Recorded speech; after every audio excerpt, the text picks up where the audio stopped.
What's up everybody, welcome back to the channel. So today we're going to be doing another quick update to my finished basement project, and all we're going to be doing today is doing an accent wall for my dartboard setup. So without further ado, let's just jump into this project and let's get it taken care of. Okay, so as you can see here, I've been working on finishing my basement. I got the pool table room set up over here. I got the theater room set up over there. This room is eventually going to be a bar, so I haven't started that project yet. Over here is going to be ping pong table. Again, I still got a lot of wall decor to put on the walls. But over here on this wall, this is going to be my dartboard wall right here. And I just wanted something a little bit different than just paint. So what I decided to do is, because I already have a good bit of trim that I have for trimming out my basement for the baseboard and the top trim, I'm going to go ahead and take some trim and just outline the border of this area here. And then I'm going to fill in the inside area with luxury vinyl planking. So I ended up going to Home Depot and I found these Home Decorators Collection Woodland Lotto Rigid Core Vinyl Plank Flooring.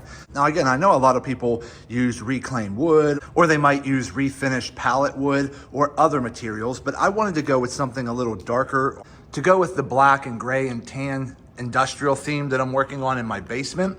So I ended up going with this Woodland Lotto, which has a lot of dark colors to it. And because it's a luxury vinyl plank, my darts should have no problem sticking to it if we would happen to miss the dartboard. Now again, I probably would not recommend using any type of engineered laminate flooring on a dartboard wall like that, because the engineered laminate has a harder surface and your darts might not stick to it, and you might end up damaging your darts if you chose to use laminate wood flooring on your wall.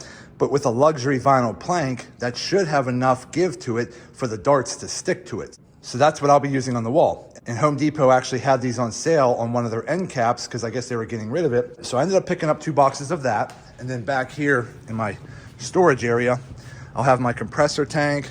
I have my saw here that I'll be using for cutting some trim for around the border. And then I just have my trim gun here. I have a little bit of construction adhesive that I'll probably be using.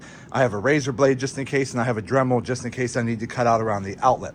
So that's basically what we're gonna try to do on this wall here. So let me go ahead and get a few things set up and we'll be right back. Okay, so I'm down to my last piece of trim. I have it cut to size. I just put a couple little dabs of construction adhesive across the top, and then we're gonna bring it over here. We're gonna line it up here in the corner. We're gonna use our nail gun, tap a few trim nails through there, and then we'll be done with the outside trim. So let me go finish that and we'll be right back. Okay, so we just went ahead and finished our outside border trim. So again, I just cut the trim to size, added a few dabs of construction adhesive behind the boards, lined them up, used my nail gun, and added a few trim nails in along the outside border. So now that we're all done with this part, we're just gonna go ahead and start getting our luxury vinyl planks out, lining them up on the wall. So let me go ahead and get my outlet cover off. Let me start a few pieces and we'll be right back with an update. Okay, real quick. So we got a few pieces put on already.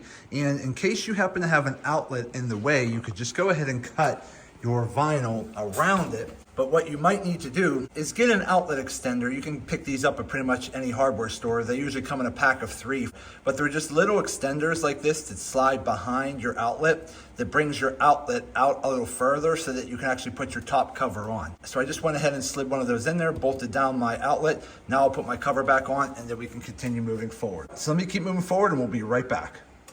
Okay everybody, so we finally finished the dartboard wall. Let's take a closer look. And there we go. That's what the new dartboard wall is going to look like. Again, I took some trim and I just trimmed out the outer perimeter. And then I just took some luxury vinyl planking and cut it to size. Now I was gonna do a different stagger job, but I wanted to keep it relatively even on both sides because I'm more of a symmetrical person and I wanted it to look a certain way. So what I did was I just took a long piece and then a short piece, and then a long piece, and then a short piece. And I did that stagger up like that so that the short pieces are every other board on the left and every other board on the right. So it really came out looking great. Again, I had to use an outlet spacer to bring my outlet out a little further to make up for the difference in depth because of the luxury vinyl thickness. So I went ahead and did that. And then after I cleaned everything up, then I had to go ahead and get my measuring tape out, mark my spots where I needed to drill my mounting plate for the dartboard to get it to regulation size. And for regulation height for a dartboard, I needed the center of the bullseye to be 5 foot 8 inches off the ground. So I measured up off the ground 5 foot 8 inches. and then measured in, found my center point and put my center point right there at 5 foot 8 inches off the ground. That way my dartboard is at regulation height. And then I just took my dartboard laser line, mounted it to the center point of the wall here. And then I had to take in consideration the thickness of the trim and the thickness of the board, follow that straight down. So it came out about an inch or so in front of the trim. For steel tip dartboards, you want to go back about 7 foot 9¼ inches. Back here is where your stand line should be. Now this dartboard laser light does come with a power cord to plug in, but I don't use it that often, so I typically just use batteries. Now this comes from a company called Viper. This is their dartboard laser light. So watch. All I'm gonna do is come over here, flip the switch, and watch over there. There you go. So now when you flip it on, and you come over here, you know exactly where your stand line is for throwing darts. And then when you're done, you can just come over here, flip the switch, turn it off, and you're good to go. So that's what I got so far. So there you go, everybody. That's how you do a custom accent wall for setting up your dartboard.